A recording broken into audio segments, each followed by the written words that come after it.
Hello everyone, welcome to Teach Tech Commerce. मेरा नाम है हशमित कौर एंड मैं हूं आपकी इकोनॉमिक्स एजुकेटर। सो आज की इस वीडियो में हम क्या पढ़ेंगे? आज की इस वीडियो में हम पढ़ेंगे चैप्टर 3 जो कि आपकी इंडियन इकोनॉमी वाली जो बुक है उसमें से लिया गया है, जिसका नाम क्या है?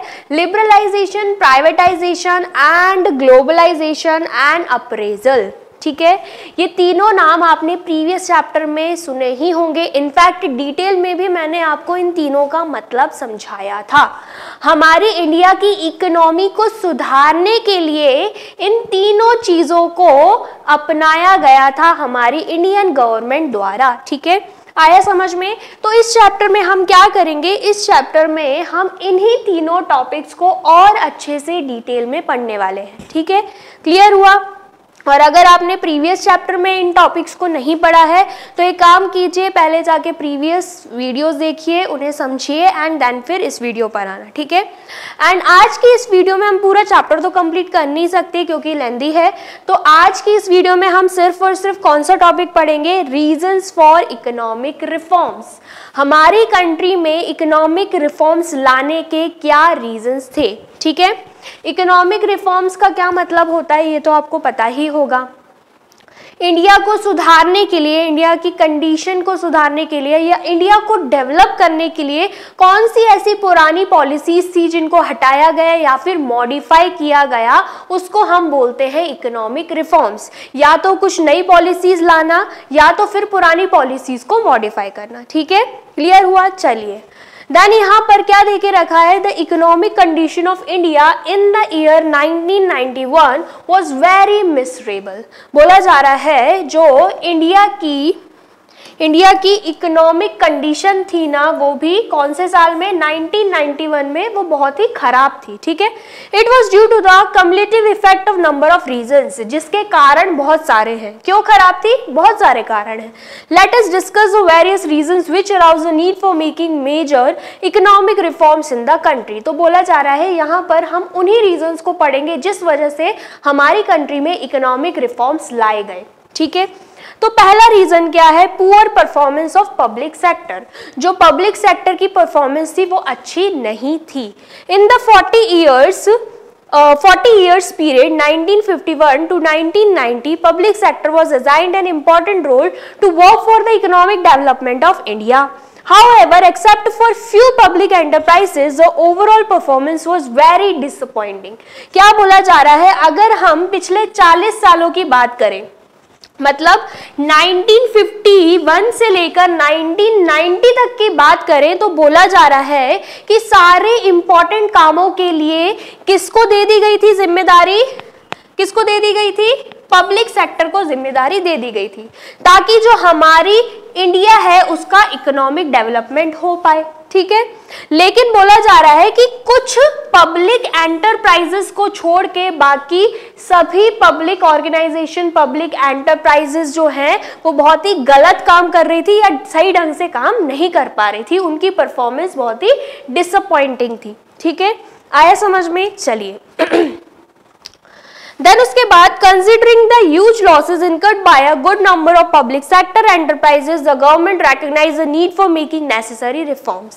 और जैसे ही गवर्नमेंट ने देखा जो पब्लिक सेक्टर एंटरप्राइजेस है वो अपना काम अच्छे से नहीं कर पा रही हैं, तो इसलिए गवर्नमेंट ने हमारी इंडिया में इकोनॉमिक रिफॉर्म्स लाने के बारे में सोचा। ठीक है, क्लियर हुआ? चलिए, अब उसके बाद नेक्स्ट रीजन क्या देके रखा है जिस वजह से हमारी कंट्री में इकोनॉमिक रिफॉर्म्स आए? Deficit in balance of payment. Balance of payments में कमी आने लगी, जिसे हम क्या बोलते हैं? बीओपी भी बोलते हैं। मतलब बैलेंस ऑफ पेमेंट को अगर हम शॉर्ट फॉर्म में रीड करें तो हम उसे बीओपी बोलते हैं। ठीक है, और ये क्यों हुआ?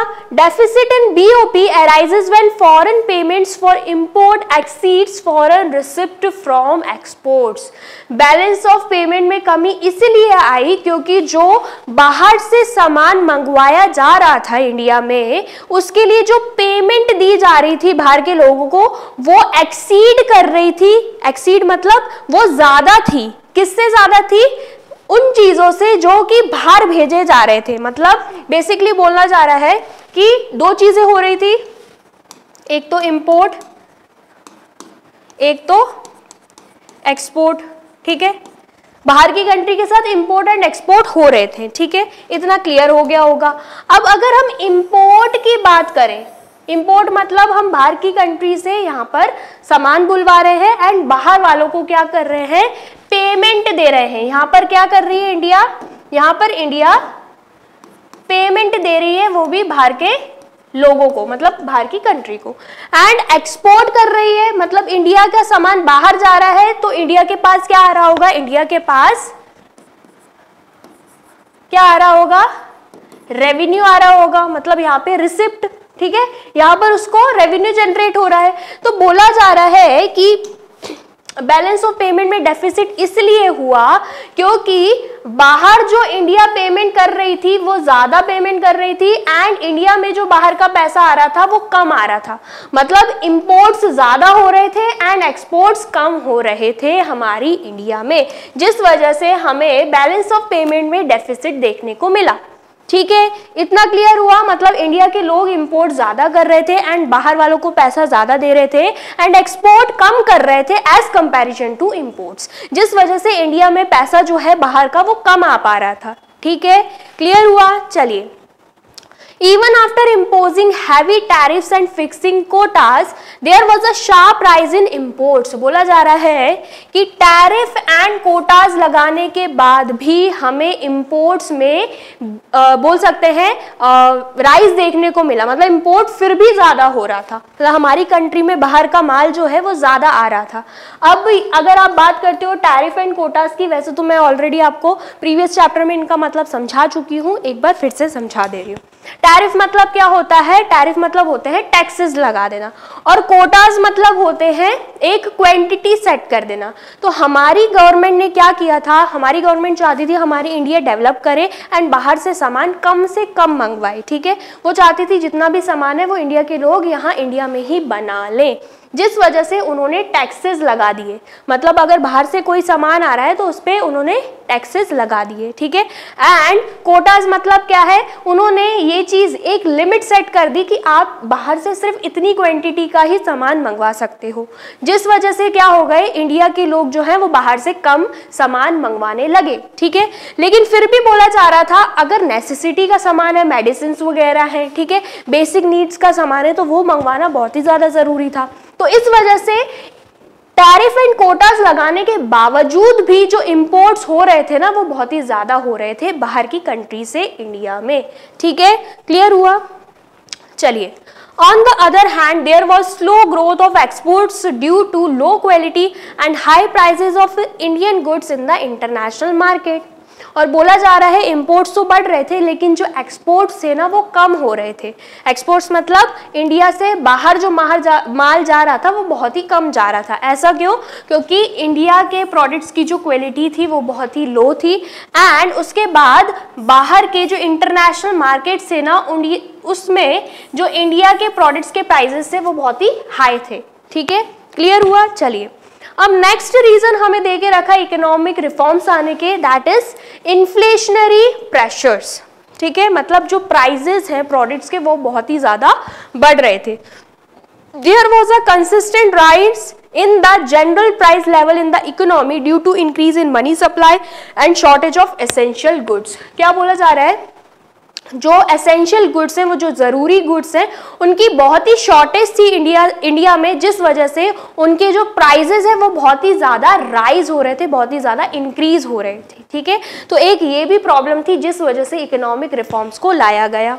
ठीक है, चलिए नेक्स्ट रीजन क्या देकर रखा है, fall in foreign exchange reserves. मतलब फॉरेन एक्सचेंज रिजर्व्स में भी हमें कमी देखने को मिली। ठीक है, आया समझ में। Foreign exchange reserves also termed as forex reserves और FX reserves are external assets like convertible foreign currencies, gold, special drawing rights, etc. held by the central bank for direct financing of external payments imbalances। बोला क्या जा रहा है, जो foreign exchange reserves है ना उनको हम फॉरेक्स रिजर्व्स भी बोलते हैं एंड एफएक्स रिजर्व्स भी बोलते हैं। एंड बेसिकली ये है क्या, ये है एक्सटर्नल एसेट्स, बाहर के एसेट्स। ठीक है, जैसे कि कन्वर्टेबल फॉरेन करेंसीज हो गया, गोल्ड हो गया, स्पेशल ड्राइंग राइट्स हो गया, या और भी चीज़ों को हम बोल सकते हैं। कन्वर्टेबल फॉरेन करेंसीज मतलब जैसे कि मान लो एक्सटर्नल एसेट्स की बात हो रही है ना, जैसे कि आपको डॉलर खरीदना है, ठीक है, इंडिया के किसी इंसान को बाहर का $1 खरीदना है, तो उस डॉलर को खरीदने के लिए इंडिया वाला कितना पैसे पे करेगा उसको हम बोलते हैं फॉरेन एक्सचेंज। ठीक है, जैसे कि फॉर एग्जाम्पल अगर हमें $1 खरीदना है तो हमें उसके लिए कितना इंडियन रुपी पे करना पड़ेगा, ₹65। ठीक है, ये बाहर की करेंसी है, ये हमारी करेंसी है, तो अगर हमें बाहर की करेंसी खरीदनी है तो उसके लिए कितना इंडियन रुपी पे करना पड़ेगा, उसी को हम क्या बोलते हैं, फॉरेन एक्सचेंज। ठीक है, आया समझ में। तो बोला क्या जा रहा है, फॉरेन एक्सचेंज रिजर्व जो है वो एक्सटर्नल एसेट्स है जो कि सेंट्रल बैंक रखता है। ठीक है, and held by the central bank for direct financing of external payments imbalances। और जो भी बाहर की कंट्री के साथ पेमेंट्स होते हैं ना, जो भी एक्सटर्नल पेमेंट्स रहते हैं, उनमें जो भी इम्बैलेंस रहता है, उतार चढ़ाव, उसको मैनेज करने के लिए जो सेंट्रल गवर्नमेंट है, जो सेंट्रल बैंक है, सॉरी सेंट्रल गवर्नमेंट नहीं, सेंट्रल बैंक जो है वो क्या रखती है अपने पास, फॉरेन एक्सचेंज रिजर्व्स रखती है। ठीक है, आया समझ में। जो भी बाहर की कंट्री से इंपोर्ट एक्सपोर्ट होता है उनको पे करने के लिए, जो भी इम्बैलेंसेज है, उतार चढ़ाव फॉरेन करेंसीज पे करने के लिए, तो गवर्नमेंट क्या करती है, गवर्नमेंट नहीं, सेंट्रल बैंक क्या करता है, सेंट्रल बैंक हमारी कंट्री का एक फॉरेन एक्सचेंज रिजर्व बना के रखता है, जिसमें हमें क्या देखने को मिला, कमी देखने को मिली।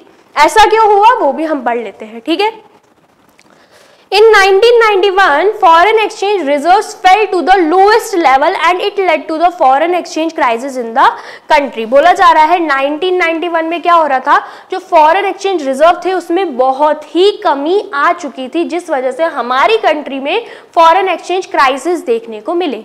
ठीक है, आया समझ में। Foreign exchange reserves decline to a level that was not adequate to finance imports for not more than 2 weeks. क्या बोला जा रहा है, फॉरेन एक्सचेंज रिजर्व इतने हद तक गिर चुके थे, इतने हद तक कम हो चुके थे। फॉरेन एक्सचेंज रिजर्व समझ आया ना, मैंने क्या बताया। फॉरेन एक्सचेंज रिजर्व क्या होता है कि बाहर की कंट्री को पेमेंट करने के लिए बाहर की करेंसी सेंट्रल बैंक अपने पास रखती है, उसी को हम फॉरेन एक्सचेंज रिजर्व। और ये बोला जा रहा है कि फॉरेन एक्सचेंज रिजर्व जो है उसमें बहुत ही कमी देखने को मिली थी, वो बहुत ही ज्यादा कम हो चुके थे। ऐसा क्यों हुआ, एंड ऐसा क्यों हुआ, क्योंकि जैसे कि मैंने आपको बताया, जो इंपोर्ट से वो बहुत ज्यादा हो रहे थे हमारी कंट्री में, एंड एक्सपोर्ट बहुत ही कम हो रहे थे, जिस वजह से फॉरेन करेंसी हमारे पास नहीं आ पा रही थी। ठीक है, इतना क्लियर हुआ। एंड नेक्स्ट बोला जा रहा है, जैसे कि फॉरेन एक्सचेंज रिजर्व गिरने लगा, फॉल होने लगा, तो इतना ज्यादा वो कम हो चुका था कि हमारी जो कंट्री है सिर्फ और सिर्फ 2 हफ्ते तक ही इंपोर्ट्स को फाइनेंस करवा सकती थी या इंपोर्ट्स का पेमेंट कर सकती थी। ठीक है, 2 हफ्ते के बाद अगर आप बाहर से कोई सामान मंगवाना चाहोगे तो हमारी कंट्री के पास इतना फॉरेन एक्सचेंज रिजर्व था ही नहीं कि बाहर की कंट्री को पे कर सके। ठीक है, क्लियर हुआ। नेक्स्ट बोला जा रहा है, to pay the interest that need to be paid to international lenders. मतलब हमारी कंट्री ने जो बाहर के इंटरनेशनल लेंडर्स हैं, बाहर के बैंक से जो भी लोन लेके रखा हुआ था, उनका इंटरेस्ट चुकाने तक के लिए भी उनके पास फॉरेन एक्सचेंज रिजर्व में पैसा नहीं था। ठीक है, क्लियर हुआ। मोर ओवर नो कंट्री और international funder was willing to lend to India, जिस वजह से बाहर के लोग इंडिया को लोन देने के लिए राजी नहीं हो रहे थे। ठीक है, क्लियर हुआ। चलिए नेक्स्ट क्या है, नेक्स्ट रीजन हमें दे के रखा है, ह्यूज बर्डन ऑफ डेब्ट। The expenditure of the government was much higher than revenue. बोला जा रहा है कि हमारी कंट्री में डेब्ट का जो बर्डन है वो बहुत ही ज्यादा बढ़ रहा था। ऐसा क्यों हुआ, क्योंकि जो गवर्नमेंट को रेवेन्यू जनरेट हो रहा था ना वो काफी कम था, एंड जो गवर्नमेंट है वो एक्सपेंडिचर खर्चा ज्यादा कर रही थी। ठीक है, As a result, government had to borrow money from banks, public and international financial institution. जिस वजह से हमारी कंट्री को हमारी गवर्नमेंट को या तो बैंक से पैसा लेना पड़ रहा था, बैंक से लोन लेना पड़ रहा था, या फिर पब्लिक से पैसा लेना पड़ रहा था, या फिर बाहर के इंटरनेशनल फाइनेंशियल इंस्टीट्यूशन से पैसा लेना पड़ रहा था। ठीक है, क्लियर हुआ? जिस वजह से उनके ऊपर काफी डेप्थ हो चुका था, काफी लाइबिलिटी हो चुकी थी। ठीक है, नेक्स्ट रीजन क्या है? इनएफिशिएंट मैनेजमेंट जो है वो सही नहीं चल रहा था। The origin of the financial crisis can be traced from the inefficient management of the Indian economy. जो इंडियन इकोनॉमी है उसमें जो मैनेजमेंट है वो प्रॉपर ढंग से नहीं चल रहा था, जिस वजह से हमें हमारी कंट्री में फाइनेंशियल क्राइसिस देखने को मिले। ठीक है, बात किसकी हो रही है? 1991 की। ठीक है, ये याद रखना, अभी की बात नहीं हो रही है। अभी तो हमारी कंट्री फिर भी अच्छी पोजीशन पे है, ये पहले की बातें हो रही हैं। ठीक है, the government had to generate surplus revenue to meet challenges like unemployment, poverty and population explosion. क्या बोला जा रहा है कि गवर्नमेंट को उस टाइम पर सरप्लस चाहिए था, सरप्लस रेवेन्यू मतलब पैसा चाहिए था। ठीक है, ताकि जो भी बेरोजगारी, पॉवर्टी, ये सब चीजें देखने को मिल रही है, जो भी प्रॉब्लम्स हमारी कंट्री को देखने को मिल रही है, उनको वो कवर कर पाए, रिकवर कर पाए। ठीक है, however there was no additional revenue due to continuous spending on development programs by the government।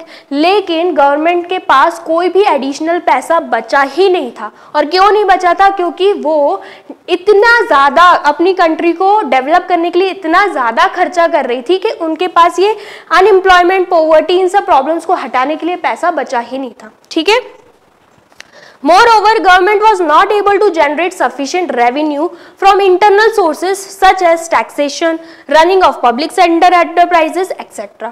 और यहाँ तक कि बोला जा रहा है कि गवर्नमेंट को टैक्सेस लगाने के बावजूद भी कोई कमाई नहीं हो रही थी, कोई रेवेन्यू जनरेट नहीं हो पा रहा था, and public sector enterprises, public sector organisation चलाने के बावजूद भी वहाँ से भी अच्छा खासा पैसा जनरेट नहीं हो पा रहा था। ठीक है, आया समझ में? जिस वजह से अगेन उनको इकोनॉमिक रिफॉर्म्स इंडिया में लाने पड़े। ठीक है, नेक्स्ट क्या है? Government expenditure began to exceed its revenue by such large margins that it become unstable. Again वही पॉइंट दे के रखा है कि जो गवर्नमेंट के खर्चे थे वो बहुत ही ज्यादा एक्सीड हो रहे थे, बहुत ही ज्यादा अमाउंट में हो रहे थे, एंड गवर्नमेंट उतना रेवेन्यू जनरेट नहीं कर पा रही थी। मतलब बोला क्या जा रहा है कि एक होता है एक्सपेंडिचर, एक होता है रेवेन्यू। ठीक है, समझ में आया? रेवेन्यू मतलब हमारे पास कितना पैसा आ रहा है, एक्सपेंडिचर मतलब हम कितना खर्चा कर रहे हैं। ठीक है, अगर आपको सैलरी मिलती है 50,000, उसमें से, ठीक है, ये 50,000 क्या है? 50,000 हम मान लेते हैं रेवेन्यू है। ठीक है, आया समझ में? एंड आपके खर्चे कितने हैं महीने के? 40,000। ठीक है, 40,000 आपने एक्सपेंडिचर किया। ठीक है, तो 10,000 फिर भी बच रहा है, तो वो किस में जाएगा? सेविंग में जाएगा। तो मतलब आप अच्छी कंडीशन में हो, आप क्या कर रहे हो? खर्चा भी कर रहे हो तो सेव भी कर पा रहे हो। ठीक है, आया समझ में? लेकिन गवर्नमेंट की कंडीशन में क्या हो रहा था? गवर्नमेंट अगर 50,000 रेवेन्यू जनरेट कर रही थी तो उनका खर्चा कितना हो रहा था? उनका खर्चा हो रहा था 80,000, जिस वजह से सेविंग तो हो नहीं पा रही थी और उनको बाहर से लोन लेना पड़ रहा था। ठीक है, आया समझ में? चलिए नेक्स्ट फिर क्या है? At times the foreign exchange borrowed from other countries and international financial institution was spent on meeting consumption needs। बोला जा रहा है, और जो भी एक्सटर्नल सोर्सेज से या बाहर से जो भी गवर्नमेंट हमारी लोन ले रही थी, उसको वो क्या कर रही थी? उस पैसे को, मतलब लोन से आए हुए पैसे को वो नॉर्मल जो कंजम्पशन नीड्स है उन पर खर्चा कर दे रही थी। ठीक है, जो बेसिक नीड्स है, जो नेसेसिटीज का सामान है, उन पर वो लगा रही थी। बाहर से लोन लेकर वो उन चीजों पर खर्चा कर रही थी। ठीक है, moreover neither any attempt was made, एक second, moreover neither any attempt was made to reduce such profligate or recklessness spending, nor sufficient attention was given to boost exports to pay for growing imports। बोला जा रहा है कि इतनी खराब condition होने के बावजूद जो भी लापरवाही हमारी गवर्नमेंट से हो रही थी उसको सुधारने के लिए कोई भी स्टेप्स नहीं लिए गए। ठीक है। एंड यहां तक कि जो एक्सपोर्ट से उनको भी बढ़ाया नहीं गया ताकि जो इंपोर्ट करके हमें बाहर की कंट्री को पैसा देना है वो हम दे पाए, ठीक है। आया समझ में? मतलब बेसिकली यहां पर इन प्रॉब्लम्स का कोई सॉल्यूशन गवर्नमेंट नहीं निकाल पा रही थी, ठीक है। नेक्स्ट फिर क्या है, crisis of 1991 forced India for financial help from IMF and world bank. अब आपने क्या देखे, आपने यहाँ पे देखा 1991 में क्या क्या प्रॉब्लम्स गवर्नमेंट को फेस करनी पड़ रही थी, हमारी इंडिया को क्या क्या प्रॉब्लम्स फेस करनी पड़ रही थी जिस वजह से इकोनॉमिक रिफॉर्म्स लाए गए। अब ये सब प्रॉब्लम जो देखने को मिली हमें, उसके बाद क्या हुआ वो हमें यहाँ पे दे के रखा है। बोला जा रहा है जो भी फाइनेंशियल हेल्प गवर्नमेंट को चाहिए थी फाइनेंशियल क्राइसिस देखने के बाद, तो उन्होंने वो हेल्प किससे ली, IMF से एंड वर्ल्ड बैंक से, ठीक है।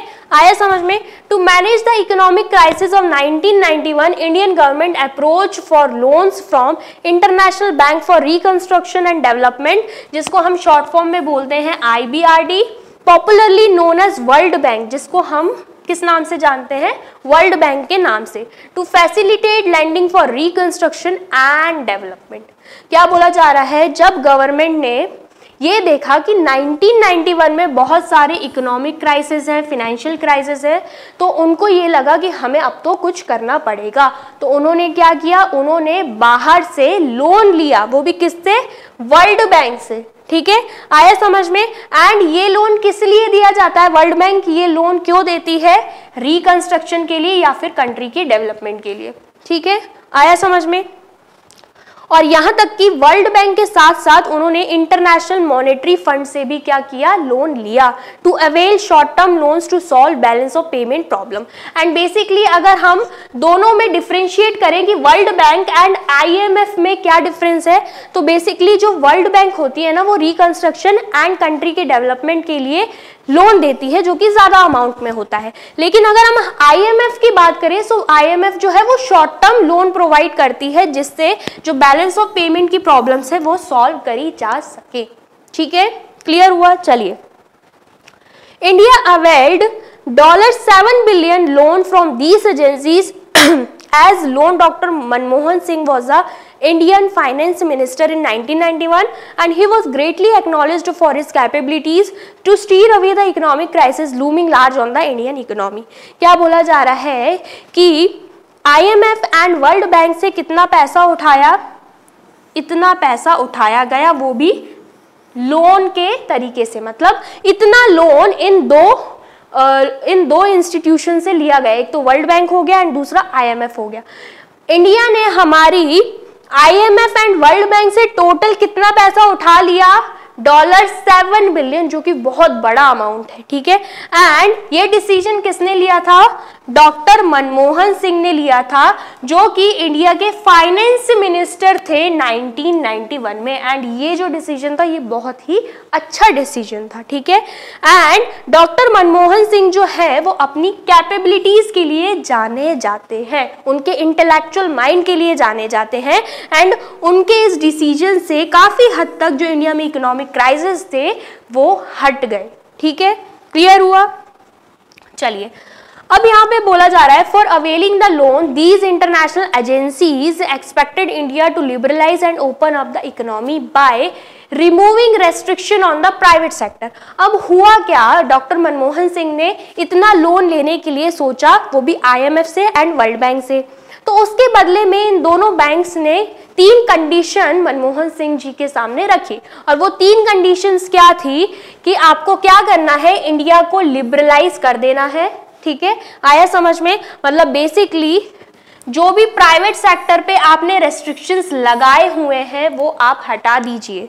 Reducing the role of government in many areas, and government को जो आपने इतना सुप्रीम बनाया हुआ है उसके रोल को आप कम कर दीजिए। मतलब यहाँ पर पब्लिक सेक्टर को प्राइवेट सेक्टर में कन्वर्ट कर दो, प्राइवेट सेक्टर को रोल ज्यादा कर दो, पब्लिक सेक्टर को रोल कम कर दो। एंड फिर उन्होंने बोला रिमूविंग ट्रेड रेस्ट्रिक्शन, आपने जो भी ट्रेड रेस्ट्रिक्शन लगाए हुए हैं कि फॉरेन मार्केट के साथ हम इतना ही एक्सपोर्ट कर सकते हैं, एक्सपोर्ट इंपोर्ट इतना ही होगा, एंड उसके बाद जो टैरिफ एंड कोटाज वाली अपनी चीजें लगाई हुई हैं उन रेस्ट्रिक्शंस को भी आप हटा दो, ठीक है। आया समझ में? India agreed to the conditions of the World Bank and IMF and announced the new economic policy. तो जो डॉक्टर मनमोहन सिंह थे उन्होंने इन 3 कंडीशंस को अप्रूव कर दिया, 3 कंडीशंस को एक्सेप्ट कर लिया एंड हमारी कंट्री में उस टाइम के बाद से क्या आ गई, न्यू इकोनॉमिक पॉलिसी आ गई। न्यू इकोनॉमिक पॉलिसी कौन कौन सी, लिबरलाइजेशन, प्राइवेटाइजेशन एंड ग्लोबलाइजेशन। ठीक है, जो ये चीज बोली जा रही है इसको हम क्या बोलेंगे, removing restrictions on the private sector. तो जो भी प्राइवेट सेक्टर में रेस्ट्रिक्शंस है वो हटाए गए, मतलब लिबरलाइज कर दिया, फिर प्राइवेटाइज कर दिया, फिर ग्लोबलाइज कर दिया। तो ये चीजें हम बाद में पढ़ लेते हैं, अभी आपको इतना समझ में आ गया होगा। ठीक है, आया समझ में? तो ये कहानी थी हमारी न्यू इकोनॉमिक पॉलिसी आने की। ठीक है, क्लियर हुआ? आई होप आपको वीडियो समझ में आई होगी। वीडियो अगर अच्छी लगी है फटाफट से वीडियो को लाइक कर दीजिए, कमेंट कर दीजिए, शेयर कर दीजिए अपने दोस्तों के साथ, भाई बहनों के साथ, क्लासमेट्स के साथ। अब मिलते हैं नेक्स्ट लेक्चर में। Till then take care, bye bye.